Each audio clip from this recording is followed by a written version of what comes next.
Well, welcome to How to Be Your Own Advocate, and we're going to introduce ourselves. I'm Beth. I am 16. I'm from Moorhead, Minnesota. I'm Cameron. I'm 18. I go to college in Orlando, so right here at Central Florida. Hi, I'm Stephanie Fisher with the Everlife Foundation, and I'm not going to tell you my age. I'm not I'm not a person with narcolepsy. I actually have a different rare disease that caused a stroke when I was 29. So I'll be speaking later about some of the ways that you can be active in public advocacy for public policy.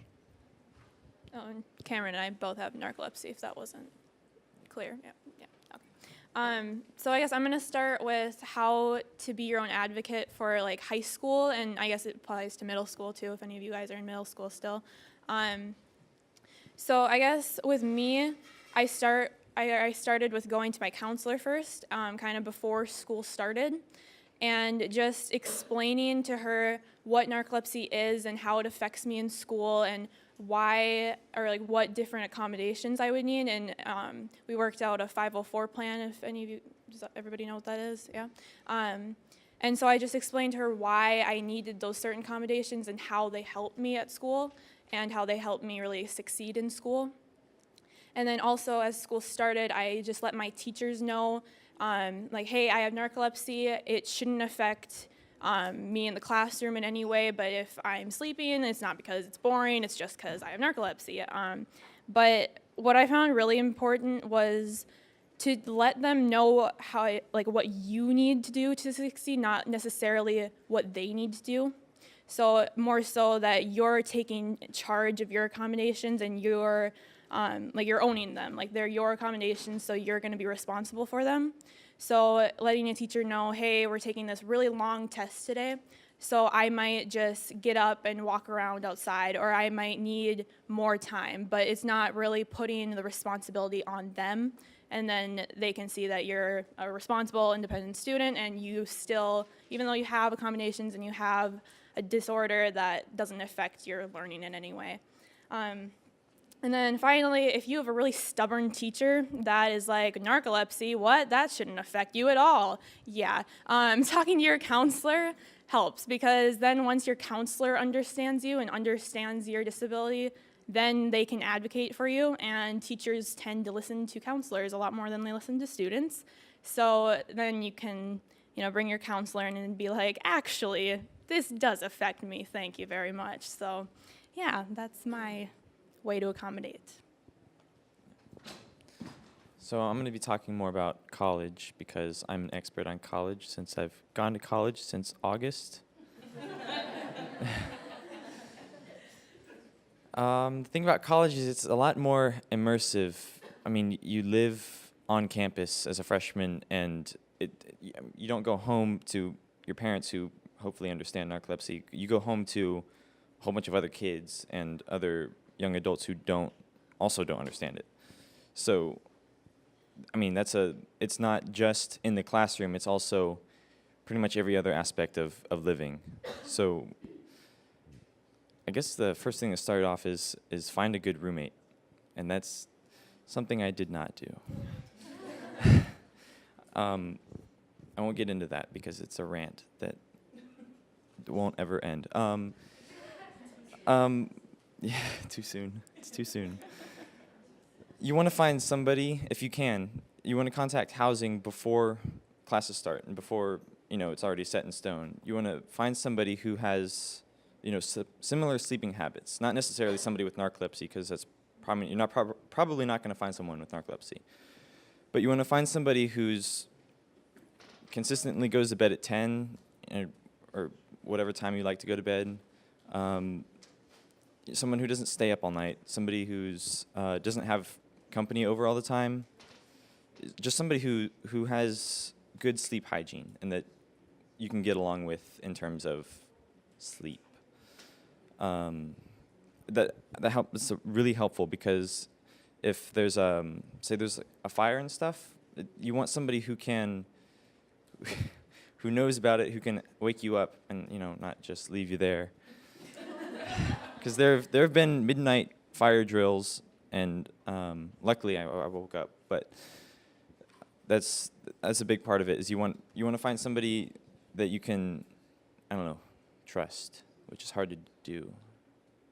Just going in there cold.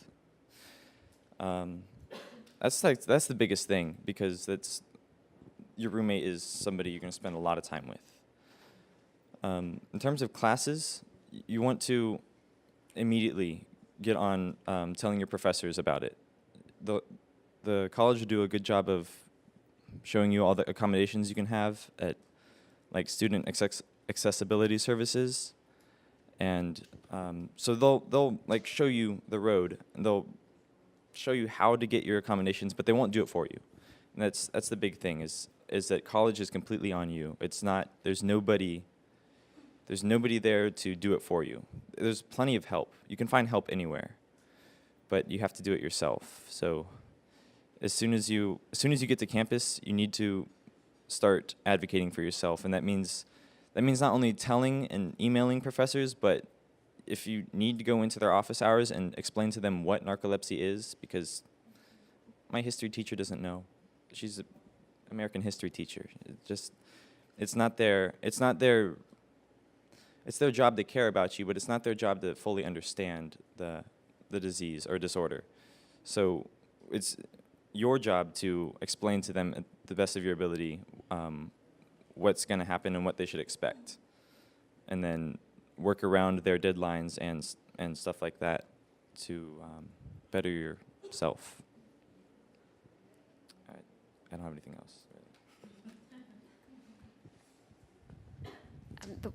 It's been a really long time since I was in college, but I will add, I have a friend who needed to access some of the services that the college where she attended had promised her when she applied, and found them extremely lacking. So if you're looking at colleges, I would ask for the names of a few folks who have utilized the services, and then talk to them and make sure that the support that the college is telling you will be there for you.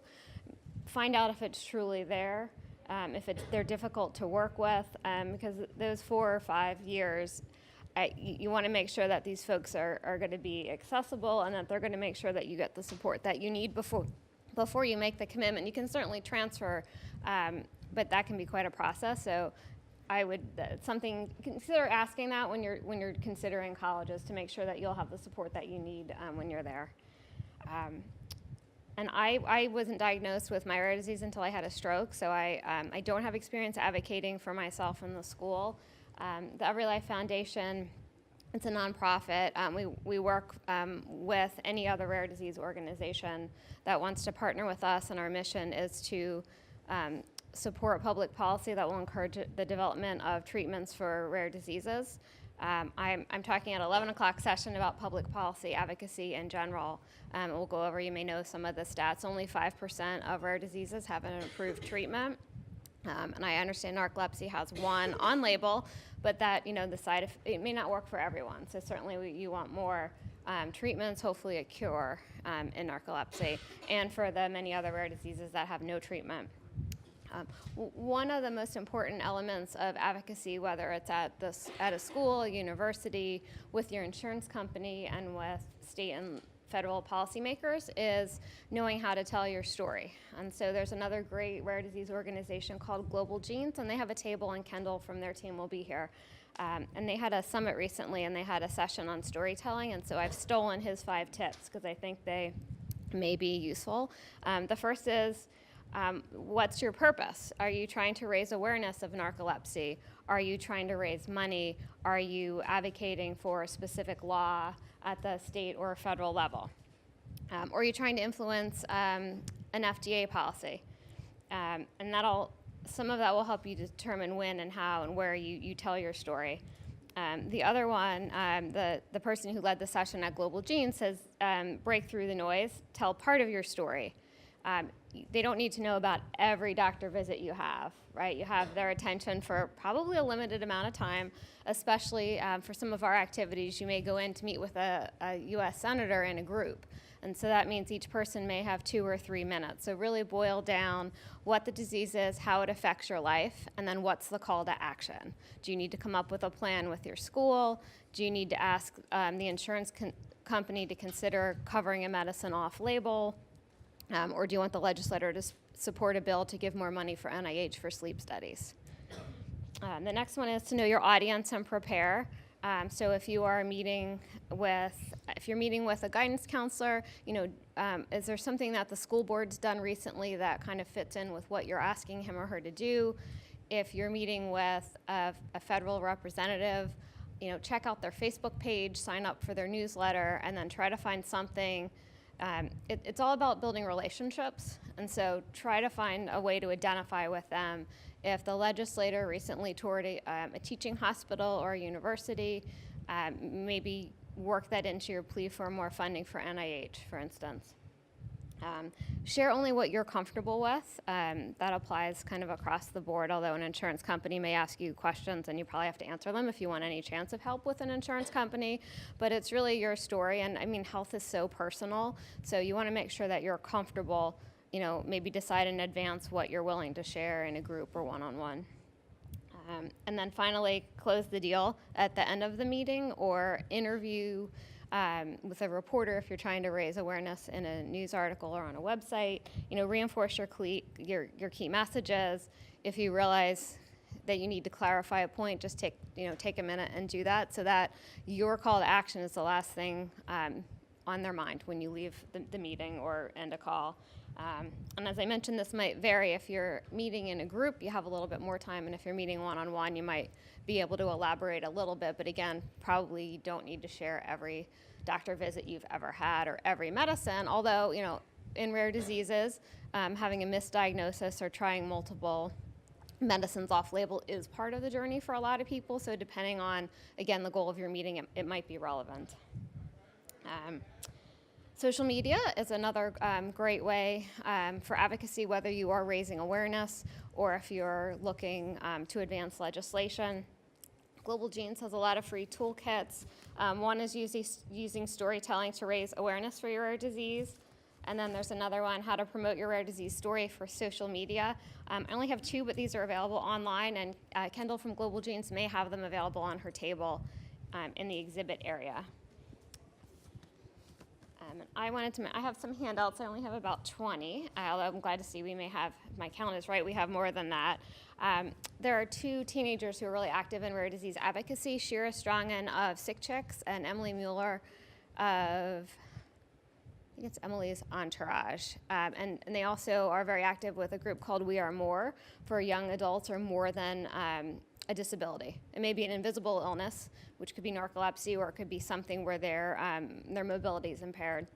And Emily and Shira, well, most people, I know when I was in high school, I was not working on public policy, but they launched a huge social media campaign in support of something called the 21st Century Cures Act, which was passed by the U.S. House of Representatives last July. The committee spent about 1.5 years talking to patients, researchers, pharmaceutical companies, leadership at FDA and NIH, and came up with, I think it was about 300 pages of how we can improve the discovery of new treatments, medical devices, the development of them, because on average it takes 10 to 12 years and over $1 billion to develop a new medicine. And then the delivery. Once that's approved, how do we get it to patients quickly and kind of cut through some of the red tape to make sure that they're getting what they need as quickly as possible. And so passed the House, really broad bipartisan support in July of 2015.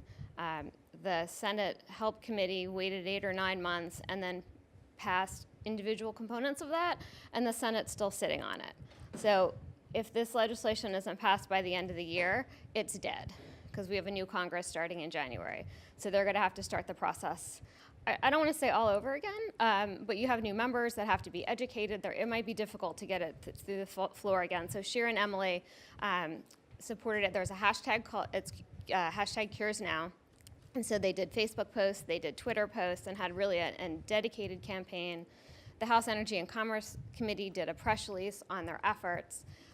And so the point of this is even if you have a limited amount of time, you can really make a difference. You can make your voice heard. At our table on the exhibit, in the little exhibit area, I have little signs that you can fill out, like, why do you want a cure? What difference would it make to you? And you can just write on it, and then if you have a Twitter account, you can tweet it out. Otherwise, I'll take a picture through the EveryLife handle, and we can tweet it to your senators, or you can give them a call. And it doesn't take a lot of time, but you can be active in federal policy. We have the EveryLife Foundation. One of our programs is called Rare Disease Legislative Advocates. And every year around Rare Disease Day, which is the last day in February, since on a leap year, it's rare. So our program next year will be February 27th through March 2nd. And we do an all-day legislative conference and then a lobby day. And we have stipends available, so I have brochures for anyone who's interested. I'm happy to write a letter for if you're in high school, and that would be helpful to get credit for some kind of civics project. It's really educational. We talk to you about some of the key bills that affect the rare disease community, although once you get in that Hill meeting, you're free to talk about whatever bills you think are a priority. If the Narcolepsy Network is promoting a specific bill, you're more than welcome to talk about that. There's no obligation to cover any specific bills, and because we just want to be a resource for the full rare disease community. And a lot of times we can, as a community, agree FDA needs more money, NIH needs more money, the FDA needs more flexibility. When you're looking at very small patient populations, it's harder to do clinical trials, especially there are rare diseases that have NGLY1 had 25 identified patients in the world. When you're doing a clinical trial for a very small group, it's not the same as doing a clinical trial for diabetes, when there are medicines on the market and there are a lot more patients. And so a lot of times there are bills that many different rare disease organizations support, but again, if there's one that's particularly important to you, then you're more than welcome to talk about that. And we even go over how do you create a one sheet so that you can leave that with the Hill staffer. And so it's a great opportunity to network with other rare disease organizations. I'm working with Shira and Emily so that next year we're going to do a young adults mixer after the legislative conference. We're hoping to do a session or two. So if there's certain elements of what's being done here, I love that there's a young adult session track. If you have ideas, I'd love to hear them, like what worked, what didn't. Because I like to repurpose ideas. So what works well for this one might work well for us too. So, and again, we have stipends. It's $300 if you live in Virginia or Maryland, because the event's in DC, so it's closer for those folks. It's $1,000 for Puerto Rico, Hawaii, and Alaska, and then it's $600 elsewhere. And patients who didn't receive a stipend this year will get priority for next year. And we're accepting applications through December 18th. So I do have brochures. If you can't come, it's particularly important next year. We're going to have many new members of the Congress, whether it's retirement or the current member of Congress gets replaced involuntarily. So we're going to have a lot of new members to educate what is rare disease. Globally, 1 in 10 Americans, or not globally, but in the country, 1 in 10 Americans has a rare disease. And so if you look individually, we're rare, but together when we speak as one as what the rare disease community needs, clearly more treatment options is at the top of the list. And so this is really the week to come together. So if you can't be there, you can also submit a story online. And we'll hand deliver it to your representative and both senators. And my goal this year was to make sure we had multiple stories, because 1 in 10 Americans, we should have a lot of stories. So they really need to hear from people in their communities, because sure, the foundation can give them materials, but they need to know it to their voters, the people in their district. So if you can't be there in DC, it shouldn't take you more than 5 minutes. And I have the brochures on this I'm happy to hand out afterwards. So it's a way to make your voice heard if you can't be there with us in person. And we had a few folks from the Narcolepsy Network with us this year, and we hope to have even more join us next year. And we're happy to take questions. I have a question for Cameron. Yeah. Cameron, how do you feel about being in college and requesting a private room, and how you think if that's a benefit or not, and also if it's a possibility, if you have to go through disability services to do that? I understand it's an additional cost, but I just want to know your feeling about that. For some people, I've heard that having a roommate is very beneficial for just somebody else waking up near the same time as you in case you oversleep or yeah. So that's one thing about having a private room. But to get a private room, you would have to go through student accessibility services, or that's at least what it's called at my school. And the housing office. I have tried to get one, just so I could get away from my roommate, but but unfortunately, I live in an LLC, which is it's just a building where all the engineers live, and they want to move me across campus, so that wouldn't work for me. So, oh well. Yeah, sorry, I'm in college and I have a private room. I would say it really depends on the person and it depends on the school. It was very easy for me to get a private room. All I had was my sleep doctor write a note with all of the things he thought might be helpful for me, including a single room, and I pretty much got it no problem. So it really is case by case, and you kind of have to know yourself whether or not you're an introvert, an extrovert, whatever. Yeah, what she said. I'm Gretchen. I'm from Maryland, and I actually am a super senior at Towson University. And I got diagnosed while I was a sophomore in school. When it comes to roommates, I have to say having someone who doesn't have narcolepsy is actually a benefit because I've actually had, over the course of me being in college, 13 different roommates, but that was because I moved on and off campus between that. So having people who were my friends who knew about it, they were there to then if I had like an attack or something, they were there to be helpful and make sure that I was safe, but also the whole thing of like waking up for class on time, especially if you don't hear your alarm, having someone there is definitely a comfort. And even for like on the parent side aspect, my parents liked having someone there with me so they knew, okay, if something happens, we know we can call somebody who's with her. When it comes to the disability support services, I have to say, with my school, Towson, we actually have an elaborate program, but the whole thing of testing or even having the option to have written accommodations, whether it's note-taking or having a portable device in class, you definitely just have to talk to universities and see what they offer, and if they're lacking, definitely voice what you need. And talking to your professors, I have to say, when I first got diagnosed, I wasn't very excited about talking to my professors about it, especially I'm family science, so you would think that people in that field would know. Some of them do, however, a lot of your professors will find out they aren't as aware as they should be when it comes to narcolepsy and the other components, whether the hallucinations or the cataplexy part. So definitely speaking to them privately is definitely a better idea, or working with, if someone is assigned to you from disability support services, having them to advocate on your behalf to make the transition between teacher and counselor for them to work with you is definitely effective. I have a question for you or any people in college. I'm a super senior at St. Xavier University in Chicago, and I'm going into elementary education, and that's the only thing I can imagine myself doing in my life because I'm passionate enough to keep going through school through all the struggles. But I don't know if you have any clinical experience or any experience where you have to go out into your field, or like even just thinking in the future about your job, about how much you should share. I mean, besides just your professors. I know you said that you're new in college, so I don't know if you've had any clinicals yet, but I had it's something that I don't know how to address. I'm still balancing that issue. I don't know anything about that, so There's actually a professional panel at 250, and I was reading one of the organizers. She has a website on like enabling Oh, in the workplace, and so that might be a really good question for her. I mean, it is a little, it's different. Like I said, I had a stroke, and I take medicine off label, and I was.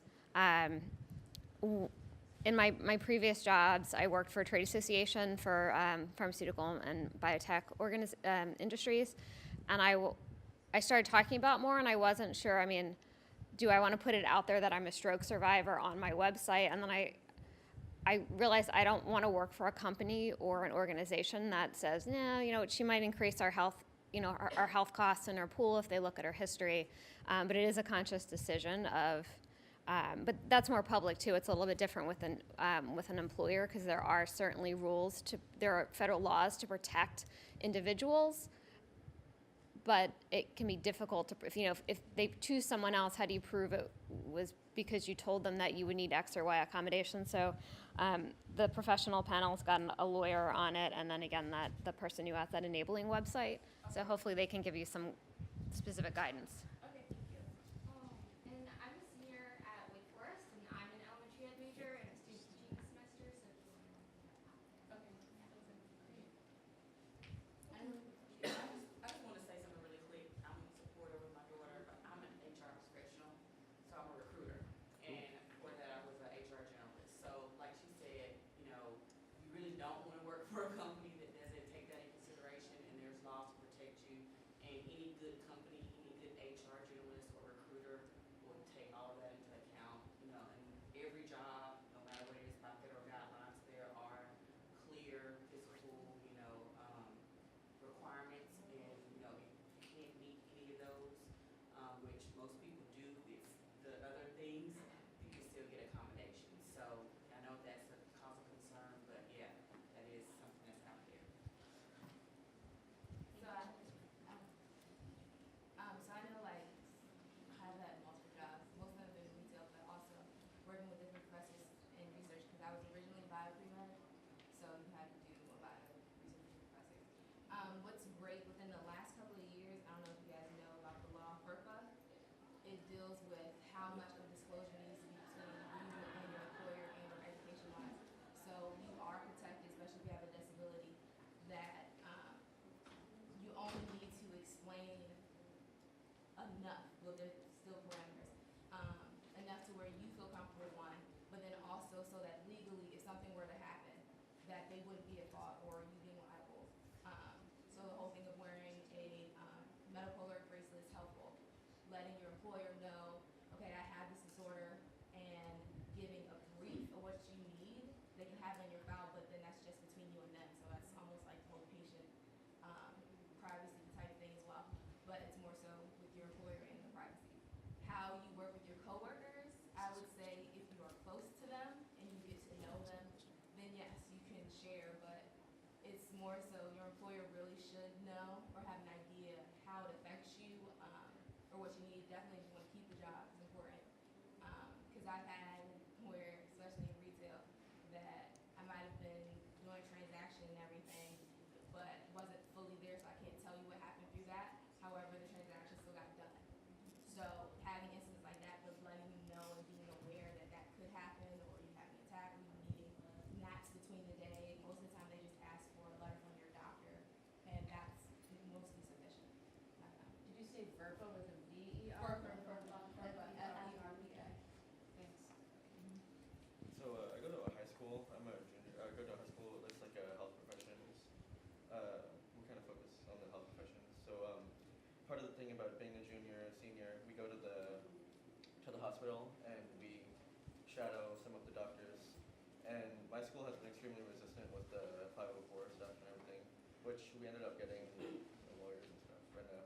But now they're trying to keep me from doing the clinical rotations. How much would I need? Like, how much would I have to tell to the hospital about my disability, or do I even have to tell them?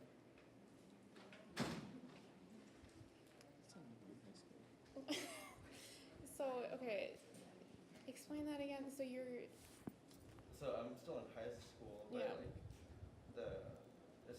the school knows about it's just they're trying to keep me from going to the hospital rotations. So you're Oh, job okay. shadowing, but they want to keep you from job shadowing? Yeah. That sucks. So I don't think that's That's it's not. Yeah. Yeah. There's just a lot of legal things. Yeah. Oh yeah. Oh, it's a private school? No, public. Oh. But Yeah. we're having that issue too. I switched mine from public to private. Yeah, and no, they I don't don't have to, want to do that. I don't want to follow do those that. things. So. So I would say find a disability lawyer if you yeah, I talk have to them. one already, but they're still kind of resistant about it. And that lawyer that's going to be in that next session about, jobs and working, probably a good resource for you. I would give you that one. So I have no legal background. I didn't even play one on TV, but you could try. I mean, if the school's a problem, again, talk to your lawyer, but it could be beneficial to reach out to the hospital, because if you can get the hospital to agree that they don't have a problem, then you could possibly go back to the school and say, I've spoken to the hospital, they don't have a problem with it. Because it sounds like a great opportunity to help you figure out maybe, what you want your major to be in college, or, help Some sort of determine referral other course. internships. But I mean, you would certainly hope that an institution like a hospital would get it. But again, I would talk to her later because I don't want to interfere with anything he or she is doing.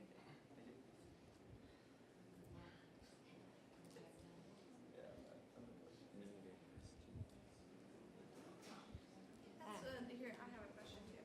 So when you have problems with getting a 504 plan, say at either a high school or a college, who was somebody you can go to? Because I actually had a disabilities lawyer, and she didn't help me at all. And we paid her a pretty fair amount to the point where she did nothing and literally took all the money from us. And she's the only one near me, and she was like 3 hours away, and that was the closest one. And so who's somebody else I could go to? So again, I didn't know I had a rare disease in high school or college, so I'm a little bit different. But I mean, the school board's an option. They're elected officials from your local community.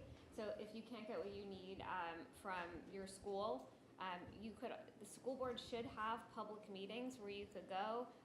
Again, these are elected people from your community. Most likely they have or had a child go through the school system.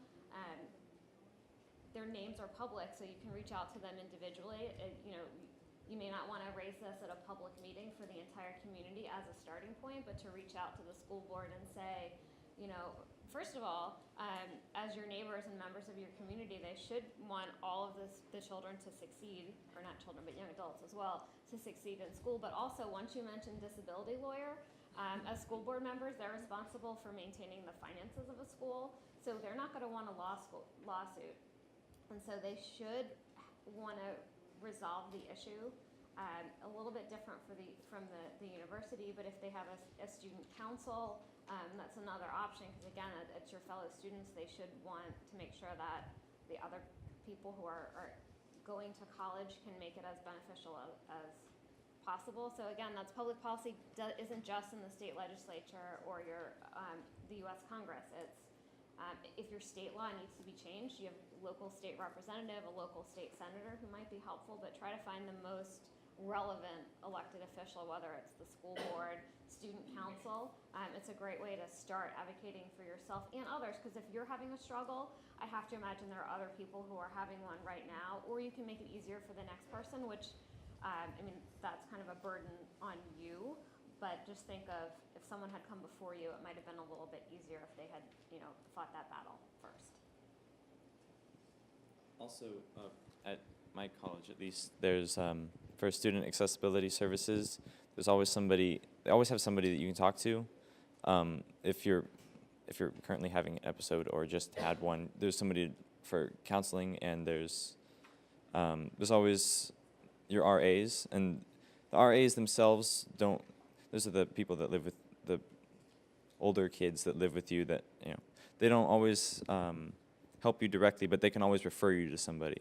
So if you go to them with your problem or whatever it is, they'll give you a phone number, or they'll walk you over to the office. So with whatever you have. And they're usually compensated in some way, so don't feel badly about taking their time. I know I went to Cornell and they got free room, maybe board, so you tap into them as a resource.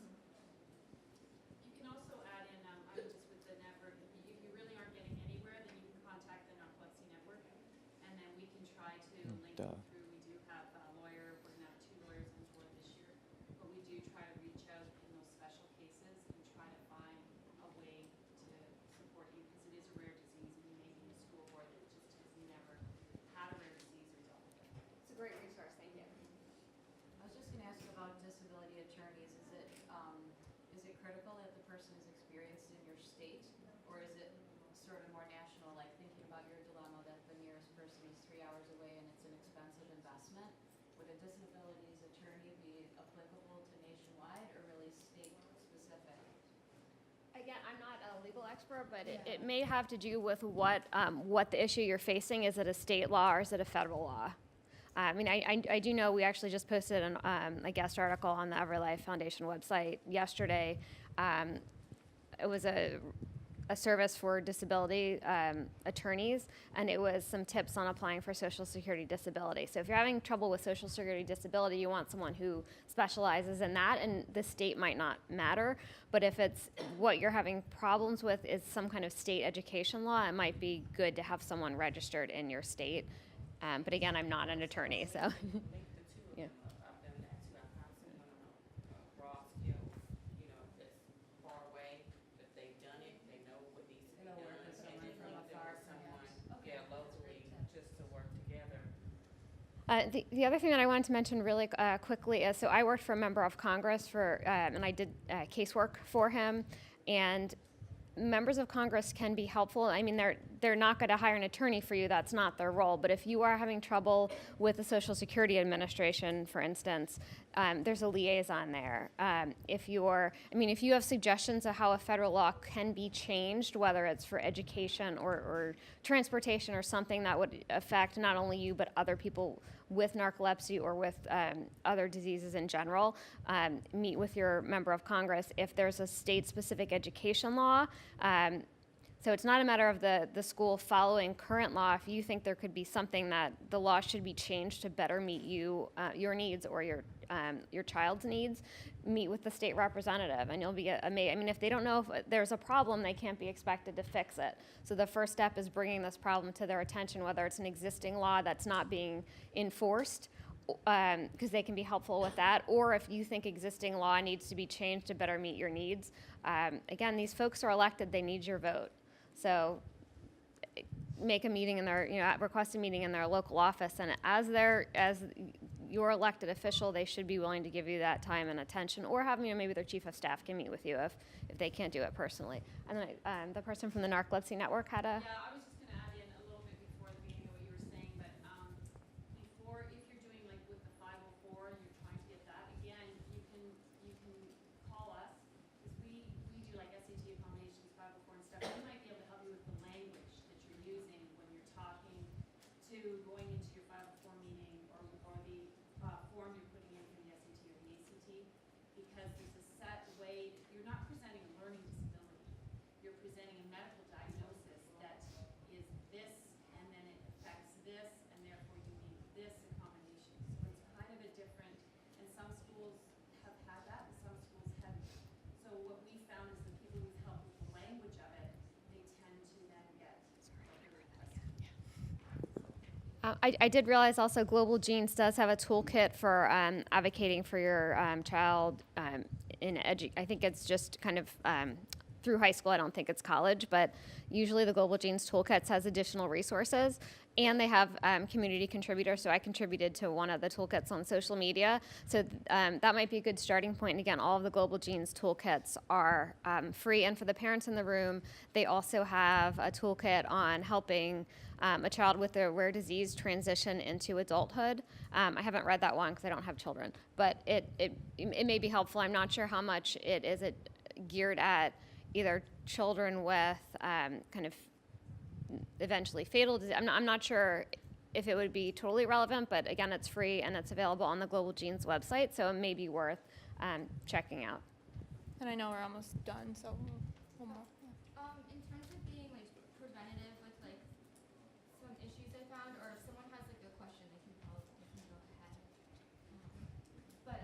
I found that also like if you are having like some problems, or if you're having like difficulty with your narcolepsy for a period of time, what helps with like professors and things like that is when you do need to ask to use your accommodations, writing it in email so you have a record of it, and then also writing that exact same email to whoever you're seeing in the counseling center or the learning assistance center or whoever works with your disability rights, making sure that they're CC'd onto it so you have a trail of communication saying, yes, I did tell them about this, yes, I did inform them about this is how they responded, and I have it on paper.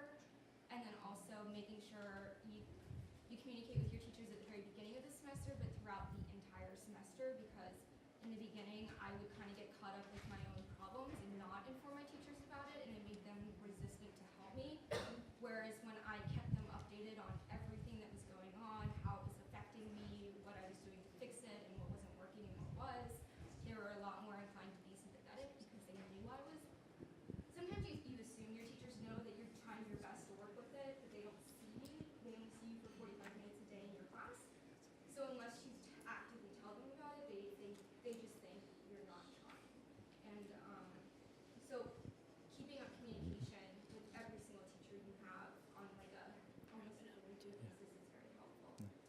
she brought up a good point. I had to drop a class this last week, American history, because I'd fallen so far behind in it. And the reason is because I was just getting accustomed to living on campus with narcolepsy. I mean, that's a problem in itself.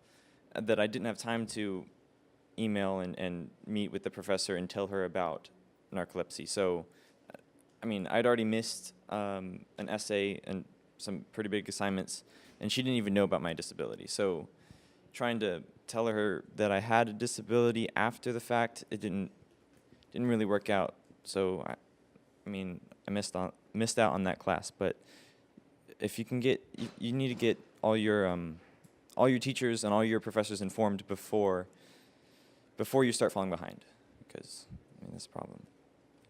So I know, like, with, totally agree with what he's saying, the whole thing of letting the person know how to when you have to drop classes. So over the 80-some and or 90-ish classes I've taken in college, there have been some classes where I had to withdraw, but thankfully my university also had the option of an incomplete, and I found that out from our dean of students, and that's basically our main administration building. But they give the option of the incomplete, which means you have 180 days, especially if you talk to your professor, if they agree that you've been in attendance, you've tried your best to do what you can when it comes to completing an assignment, they'll give you that 180 days to your finish. And I've passed classes by doing that. But like she said, what's very important, because there's already a stigma, even if they don't know that you have narcolepsy, you falling asleep that you're being lazy or that you don't care about the class. So definitely adhering to your syllabus, making sure that you try to keep on track of your classes, showing up to most of your lectures, if possible, being early to your lectures is definitely important, because professors, they're already going to start, like the whole thing where they say, you meet a person in those first 5 minutes, and meeting someone is how you make an first impression. And your professors pay attention to that. So building a rapport with your professors by your attendance, being a participant in the class discussions when you're there is important. And if you do fall asleep, if they know about your disability, then they're definitely going to be more willing to help you when it gets close to like finals, or you have midterms and you need, whether it's actually your extension on your project or even time to do a test and everything. So being I'll take one more having question. good rapport with them, and even seeing them in their office hours, if you have any questions, or teaming up and saying, you know what, I actually met such and such in my class, and we're actually studying and sharing notes and doing that, so that they know that you are making an effort. They are so much more to help you versus, oh, you show up the last 15 minutes of class, you don't do all your work, and you pop in and out only to take tests. It doesn't work. So I've seen people do it, and I did that a little bit my freshman year for lectures, and found out it doesn't behoove you to do that. So having a great rapport and your reputation that you already have a disability that is stigmatized anyway, putting your best face forward in college, especially if you want to have a good rapport, is important. Lastly, when it comes to your other sources you have as an advocate, the dean of your department, when it comes to any issues about assignments and the legal issue of, oh, I have a doctor's appointment and holding attendance, I know a lot of professors, some are sticklers for attendance, some aren't, but when it comes to legal issues, do you have documentation? Does your doctor know? Can we verify this? Talk to your dean of students, and the chair of your department is very important. Okay, I think we'll end it there.